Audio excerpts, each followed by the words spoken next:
Hello and welcome to Skolaris Weekly. I'm your host Martin Klemsa.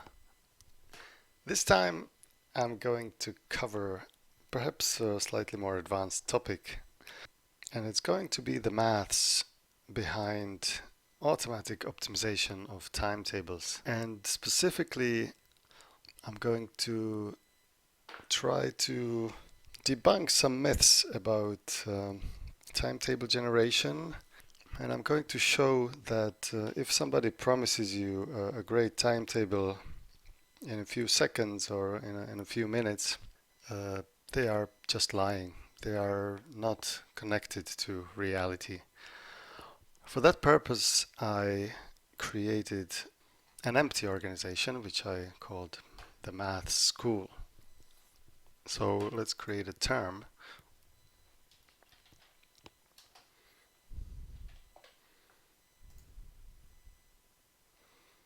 And let's create exactly 100 lessons. So, for example, we can use our curriculum builder to create 4-year groups and 4 class groups, 1 in each year group. Let's save this setup and let's create 25 lessons for each of the class groups. So this way we'd have 100 lessons, but I actually decided to add 1 class group to each of the year groups so that we have 200 lessons total, which will better demonstrate the complexity of the timetable creation problem. 2B, 3B, and 4B. And let's assign these class groups to their groups. Save and finish. So next we have some course teacher assignment, but we're actually going to skip this one. So congratulations, we've created a new math school, and if we go to the list of lessons we should see 200 of them, and indeed there are. So that's fine. Now for the purpose of the demo we're going to use 5 days, 5 periods a week, which makes it 25 time slots in which lessons can be placed. Very good. Can Skolaris create a timetable in a few seconds? No teachers, that's fine. We're not going to be using teachers. Analysis. Fine.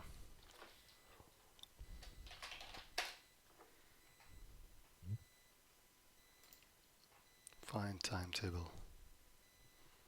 Yeah, so it only took 2 seconds to find a timetable.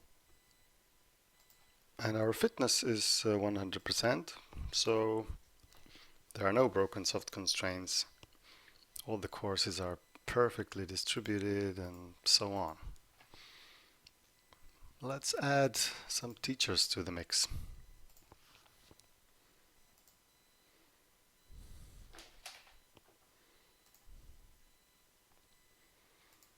And let's assign them by subject. So we're going to need 2 math teachers. That's evident because we have too many math lessons to fit to 1 teacher. So let's give these first 20 to teacher 1, and let's give these second 20 to teacher 2. Alright. And we're gonna need 1 more teacher to be able to teach this whole curriculum. Let's go to the list of lessons, see those without a teacher.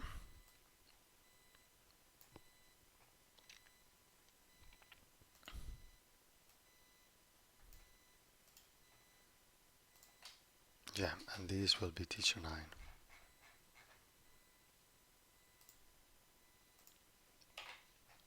Great. What does it do to timetable creation?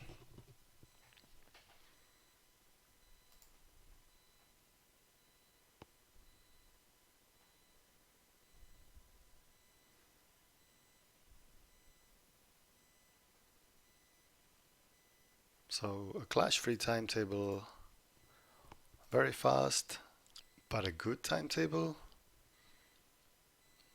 We're at 83% of fitness, and the timetable experiences some problems, like subject sequence isn't great, course distribution isn't great, and it takes some time to find a timetable uh, where these problems do not occur. And it's probably going to take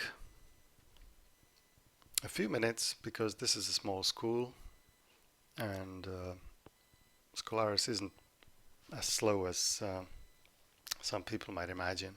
Let's finally have a look at what kind of task are we asking Skolaris to do here. By the way, if we, one more thing, if you have a look at the timetable for the teachers, we'll notice some gaps, but maybe we don't want any gaps at all, so we're going to make this even stricter and say the teachers shouldn't have any gaps in their timetable. Now the fitness drops to 75% and our gaps are now penalized, which makes it even harder for Skolaris to find a good timetable for us. But still, this one looks pretty good. But let's actually remove all the lessons here and see what we are asking Skolaris to do. So each class group has 25 lessons. There are also 25 different slots in which those lessons can be placed. So let's try to do this manually. So I'm picking the math. Where should I place maths? Perhaps here or here? I don't know. I have to start somewhere. I have 25 different slots in which to place maths. Chemistry. Where should I place chemistry? I don't know. It's a different teacher. The teacher timetables are also empty. Maybe here. Let's do it like this. I have 25 different positions for each lesson. So for this class group only, how many combinations are there?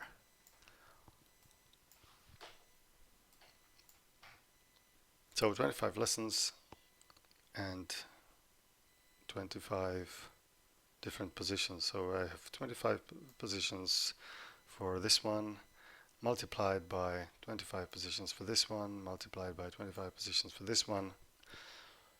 So it's 25 to the power of 25 combinations, which is quite a lot. And as a human, might not actually visualize or realize that there are so many, but there are.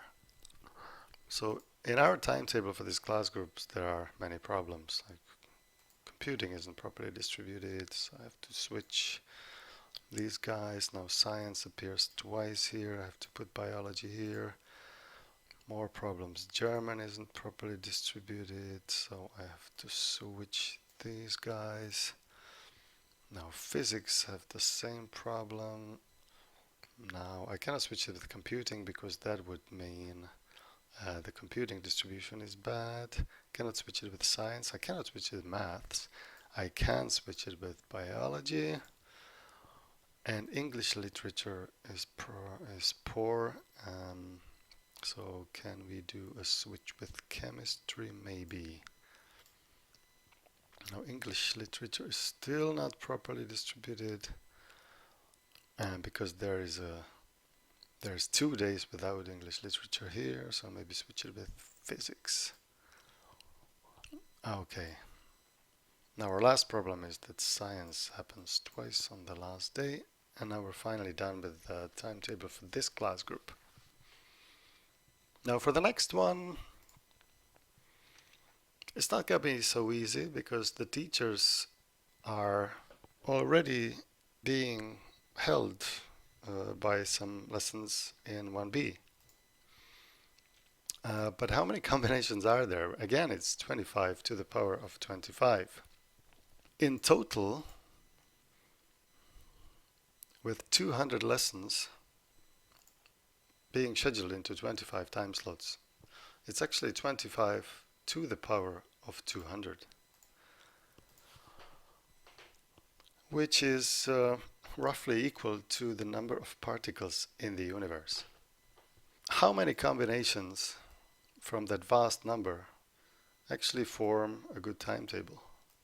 That is an extremely difficult task to compute, and it depends on your constraints. If we turn off all the constraints, let's see, I'm just going to disable all the constraints. Finally, there is no enabled constraint. Our timetable is 100%, and that means basically that every combination from those 25 to the power of 200 is a suitable, feasible timetable. But as we turn on more constraints, for example, if I just turn on the essential ones, essentials, so time unbooked, teacher double booked, subgroup double booked. We're not using rooms, so that would be another level of complexity. So I just turned on the double booking, and this timetable is no longer good, and the number of suitable timetables has dropped. And what Skolaris is trying to do is search the space of those 25 to the power of 200 timetables to find one that satisfies your constraints. And it will do that in this case almost immediately. Which by now should be clear that definitely there is some kind of intelligence required to do that, because to find a feasible timetable for 200 lessons, 9 teachers with nearly full workloads, surely isn't a task that a human could do in less than several hours. But this task is too easy. And there are probably many, many timetables that satisfy these two constraints of non-clashing. So let's turn on most of the other constraints. And let's see the table.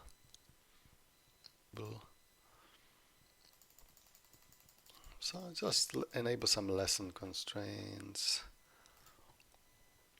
Lesson constraints only.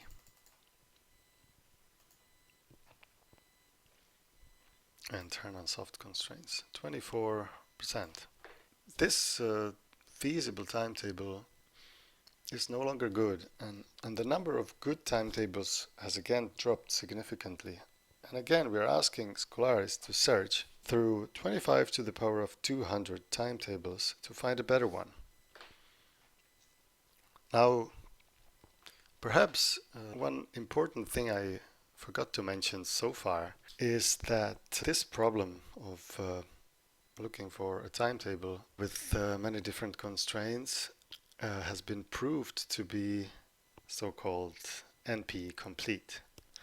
And this is a term from computation complexity, which means that so far mathematicians and computer scientists haven't been able to find a suitable polynomial algorithm for solving these problems. And that means that for definitely solving this problem, we basically need an exponential complexity algorithm, which in turn basically means going through all the possibilities. But that's not possible because the number of possibilities is the same as the number of particles in the universe. And it would take, well, unimaginable number of years to deal with such a task. So again, there are different approaches to this problem, but given the sheer number of combinations, it should be clear that it is simply not possible to examine enough of them in a few seconds or in a few minutes in order to confidently say that we provide a good option for a school. Because remember, a school is even more complex than this demo. Anyway, let's see what Skolaris can do with our new constraints and how long will it actually take it to find a better timetable. Because it's not about generating something. The number of all the timetables already exist. They are there somewhere in the solution space of 25 to the power of 200 timetables. We just have to find the right one. And this time it took 11 seconds to find one that satisfies all the constraints that we've turned on. But let's turn on some more. Let's turn on teacher constraints. And they are all enabled now. Again, fitness, 140. 14 constraints not satisfied by this timetable, which we found in the previous search. And this time it's going to be even harder. And maybe this time Skolaris won't be able to find a timetable that satisfies all of them, because it's a natural thing that soft constraints often compete one with another, and it's not possible to satisfy all of them. And indeed, this time nothing happened. We haven't found a better one. Now the reason is that these teacher gaps are extremely difficult to reduce. So let's turn on all the other constraints.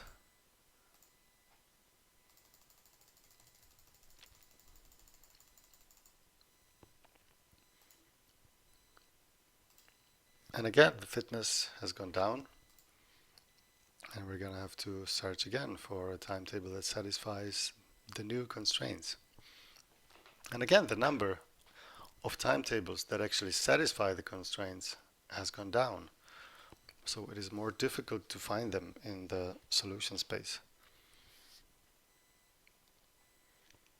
So it's taken 41 seconds for Skolaris to not to find the best timetable possible, because to say that we need to go through all of the possibilities, which is impossible, but to find a timetable in a reasonable time that satisfies a reasonable number of constraints. Of course, there's a trade-off. Maybe if Skolaris spent more time searching the solution space, it may find a better timetable. Or indeed, if we run it from scratch, let's see, 328 is the absolute fitness. So if we run it from scratch, it's going to find a completely different timetable, because the starting point is more or less random. There is no reliable way to find out upfront where each lesson should go, because the timetable has to be evaluated as a whole.